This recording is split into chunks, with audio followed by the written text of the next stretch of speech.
Today I am going to take a lesson on linking program evaluation to program development. After I finish my module, you will know the meaning of community programs, understand their importance and the steps that are involved. Also, you will evaluate the effectiveness of community program evaluation and analyze the importance of evaluation for program development. Let me give you an introduction. What are community psychology programs? Around the time of World War II, psychologists used to work in clinical or laboratory settings. However, this trend took a turn when there was a need to provide the public with mental health professionals. So, these psychologists were trained to work in the communities by having a direct contact with them. Programs were developed to help the communities. These included therapeutic services like the cognitive behavioral therapy, or known as CBT, to alter the cognitions of the disabled and in turn their behavior. Let me talk about program development and evaluation. What do you understand by program development? Program development refers to laying down the action plan for aiding a physically or mentally disabled person by his or her community. The services are not provided in a clinic but are provided by the members of the community or by the psychologists by being a part of the community. The program so developed would lay down the objectives of the community program and the areas to be dealt with. Now this involves coming up with the plan of actions which includes the initiatives to be taken to help the disabled. It also includes the way of reaching the individuals who need help as well as the methods of helping them. Let me talk to you about community mental health services. It is a system of providing mental health services to communities all over the world by mental health professionals. The services are provided by being a part of the community. These are services like halfway houses, clinics and daycare centers. This way, the mental health services are more accessible to the community and reach the weaker and vulnerable sections. Moving on to the next topic, which is program evaluation. After the program is developed, the programs are evaluated to check if they even work. Thorough evaluation is required before applying the programs on a community. According to Bloom, the evaluation reports received about how the program has earlier worked and the possibilities of it working in the future are known as program descriptions. In these reports, the personnel involved in the program are judged and assessed. Around the world, there exist many programs and interventions developed to improve conditions in local communities. Communities come together to reduce the level of violence that exists, to work for safe, affordable housing for everyone, or to help more students do well in the school, to give just a few examples. But how do we know whether these programs are working? If they are not effective, and even if they are, how can we improve them to make them better for local communities? And finally, how can an organization make intelligent choices about which promising programs are likely to work best for their communities? Over the past years, there has been a growing trend towards the better use of evaluation to understand and improve practice. The systematic use of evaluation has solved many problems and helped countless community-based organizations do what they do better. Now, despite an increased understanding of the need for and the use of evaluation, however, a basic agreed upon framework for program evaluation has been lacking. In 1997, scientists at the United States Center for Disease Control and Prevention recognized the need to develop such a framework. As a result of this, the CDC assembled an evaluation working group comprised of experts in the field of public health and evaluation. Members were asked to develop a framework that summarizes and organizes the basic elements of program evaluation. Now, by evaluation, we mean the systematic investigation of the merit, worth, or significance of an object or effort. Evaluation practice has changed dramatically during the past 3 decades. New methods and approaches have been developed, and it is now used for increasing diverse projects and audiences. The term program is used to describe the object or effort that is being evaluated. It may apply to any action with the goal of improving outcomes for the whole communities, for more specific sectors, for example like schools or workplaces, or for subgroups, example the youth, or the people experiencing violence, or the HIV/AIDS patients. This definition is meant to be very broad. Let me give you a few examples of the different types of programs. Direct service interventions, example a program that offers free breakfast to improve nutrition for grade school children. Community mobilization efforts, for example organizing a boycott of California grapes to improve the economic well-being of farm workers. It could be research initiatives, example an effort to find out whether inequities in health outcomes based on race can be reduced. Surveillance system, example whether early detection of school readiness improves educational outcomes. Advocacy work, example a campaign to influence the state legislature to pass legislation regarding tobacco control. Social marketing campaigns, example a campaign in the third world encouraging mothers to breastfeed their babies to reduce infant mortality. Infrastructure building projects, example a program to build the capacity of state agencies to support community development initiatives. Training programs, example a job training program to reduce unemployment in urban neighborhoods. Administrative programs, example an incentive program to improve efficiency of health services. Moving on to program evaluation. The type of evaluation discussed by me is an essential organizational practice for all types of community health and development work. It is a way to evaluate the scientific projects and activities that community groups may take part in, rather than to evaluate an entire organization or comprehensive community initiative. Stakeholders refer to those who care about the program or effort. These may include those presumed to benefit, example the children and their parents or guardians, and those with particular influence, example the elected or appointed officials, and also those who might support the effort, example potential allies, or oppose it, potential opponents. Now the key question in thinking about stakeholders are, who cares and what do they care about? Why evaluate community health and development programs? We do that because it complements the program management by 1. Helping to clarify program plans, 2. Improving communication among partners, and 3.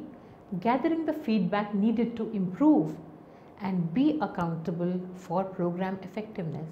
It is important to remember too that evaluation is not a new activity for those of us working to improve our communities. In fact, we assess the merit of our work all the time when we ask questions, consult partners, make assessments based on feedback, and then use those judgments to improve our work.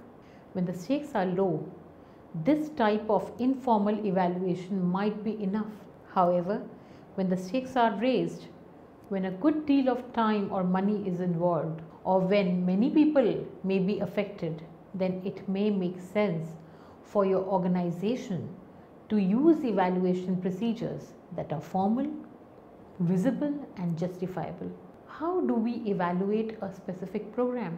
Now, before your organization starts with the program evaluation, your group should be very clear about the answers to the following questions. 1. What will be evaluated? 2. What criteria will be used to judge program performance? 3. What standards of performance on the criteria must be reached for the program to be considered successful? 4. What evidence will indicate performance on the criteria relative to the standards? And 5th, what conclusions about program performance are justified based on the available evidence? Now, how does one develop an evaluation plan? There are 4 main steps to developing an evaluation plan. 1. Clarifying program objectives and goals. 2. Developing evaluation questions. 3. Developing evaluation methods. And 4th, setting up a timeline for evaluation activities. Let me begin by talking about the clarifying of program objectives and goals. This is the first step to clarify the objectives and goals of your initiative. What are the main things that you want to accomplish and how have you set out to accomplish them? Clarifying these will help you to identify which major program components should be evaluated. Now, one way to do this is to make a table of program components and elements. Then is developing evaluation questions, which includes planning and implementation issues. How well was the program or initiative planned out, and how well was that plan put into practice? The possible questions could be: who participates? Is there diversity among participants? Why do participants enter and leave your program? Are there a variety of services and alternative activities generated? Do those most in need of help actually receive the services? Are community members satisfied with the program? Meets local needs? Possible methods to answer these questions are monitoring system that tracks actions and accomplishments related to bringing about the mission of the initiative, member survey of satisfaction with goals, member survey of satisfaction with outcomes. The next is assessing attainment of objectives. How well has the program or initiative met its stated objectives? Now, the possible questions could be: how many people participate? How many hours are participants involved? And the possible methods to answer those questions are monitoring system, member survey of satisfaction and outcomes, and goal attainment scaling. Moving on to impact on participants. How much and what kind of difference has the program or initiative made for its targets of change? Here the possible questions could be: how has behavior changed as a result of participation in the program? Are participants satisfied with the experience? Were there any negative results from participation in the program? The possible methods to answer these questions are member survey of satisfaction with goals, member survey of satisfaction with outcomes, behavioral surveys, interviews with key participants. Impact on the community. How much and what kind of difference has the program or initiative made on the community as a whole? Now, the possible questions here could be: what resulted from the program? Were there any negative results from the program? Do the benefits of the program outweigh the costs? And the possible methods to answer these questions could be behavioral surveys, interviews with key informants, and community level indicators. Moving on to developing evaluation methods. Once you have come up with the questions you wanted to answer in your evaluation, the next step is to decide what methods will be best to address these questions. There has to be a monitoring and feedback system. Monitoring and feedback system has 3 main elements. 1. Process measures. These tell you about what you did to implement your initiative. Outcome measures. These tell you about the results, what the results were. And third, the observational system. That is whether whatever you do to keep track of the initiative while it is happening. Member surveys about the initiative. There are 3 kinds of member surveys you're most likely to need to use at this point. Member survey of goals, which is done before the initiative begins. How do your members think you are going to do it? Then is member survey process, done during the initiative. How are you doing so far? And then finally is the member survey outcomes, done after the initiative is finished. How did you do? Moving on to behavioral surveys. Behavioral surveys help you find out what sort of risk factors people are taking part in and the level to which they are doing so.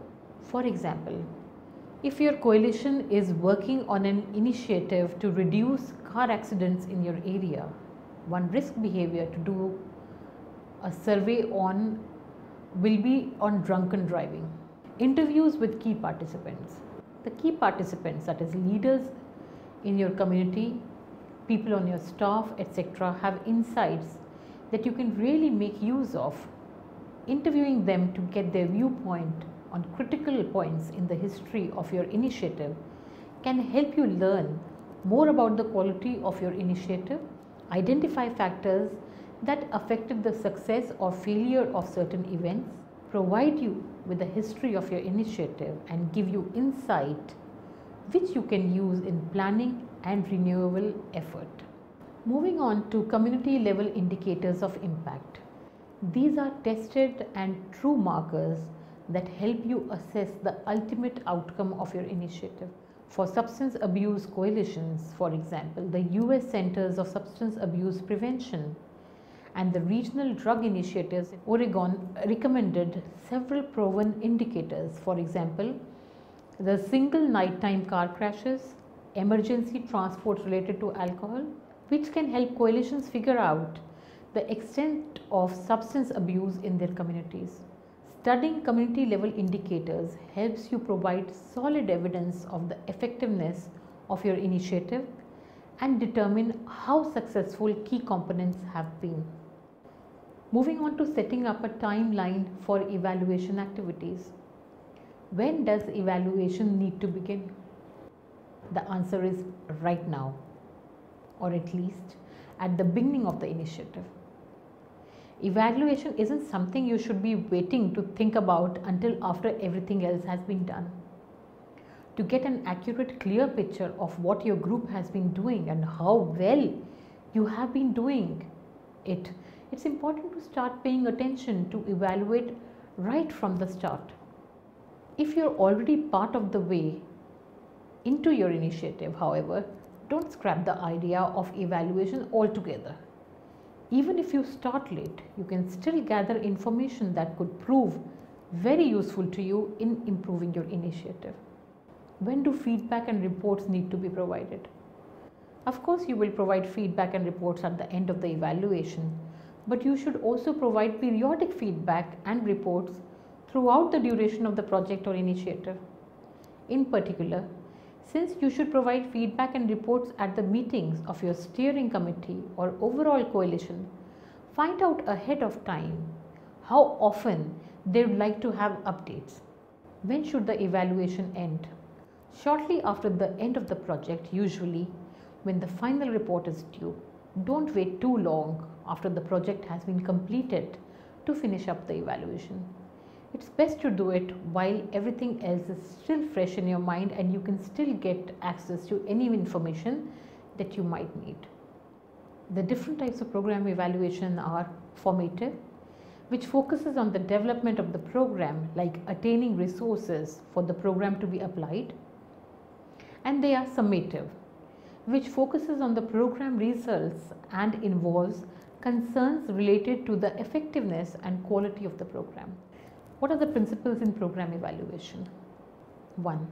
Assessment of program theory.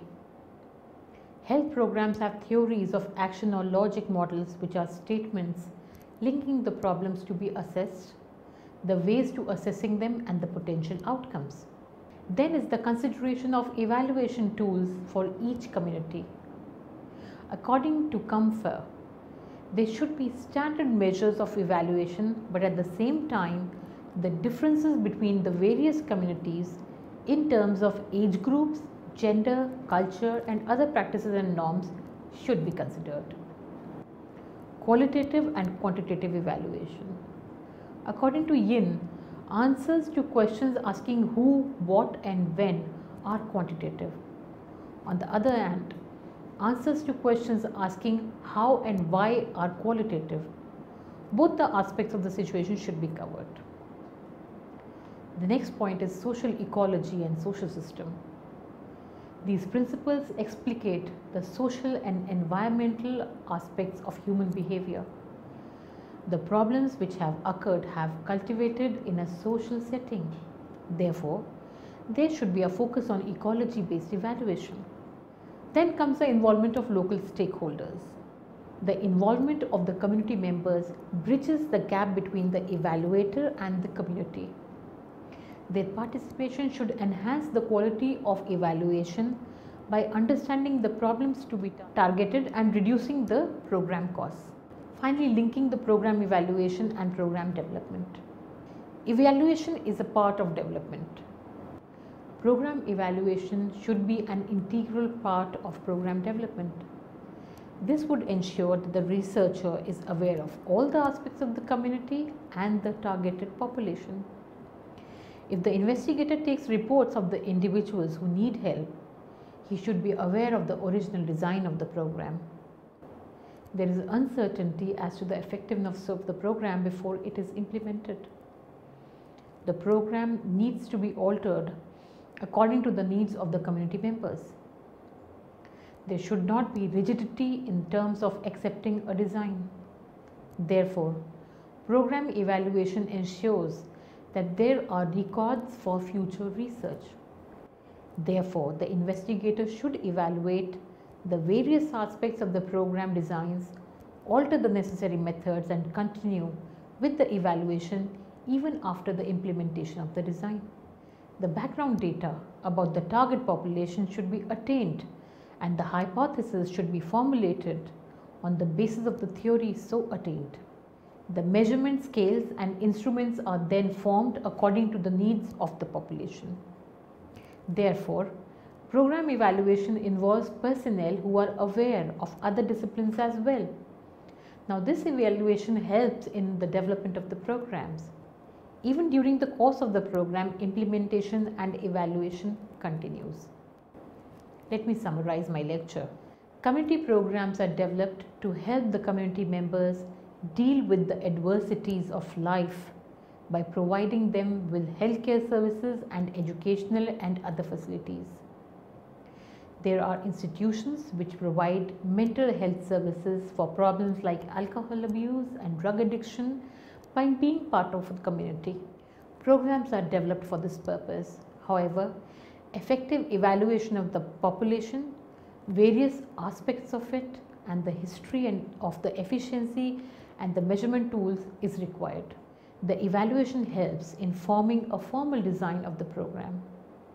Therefore, it can be concluded that evaluation leads to program formation and development as well as its continued effectiveness.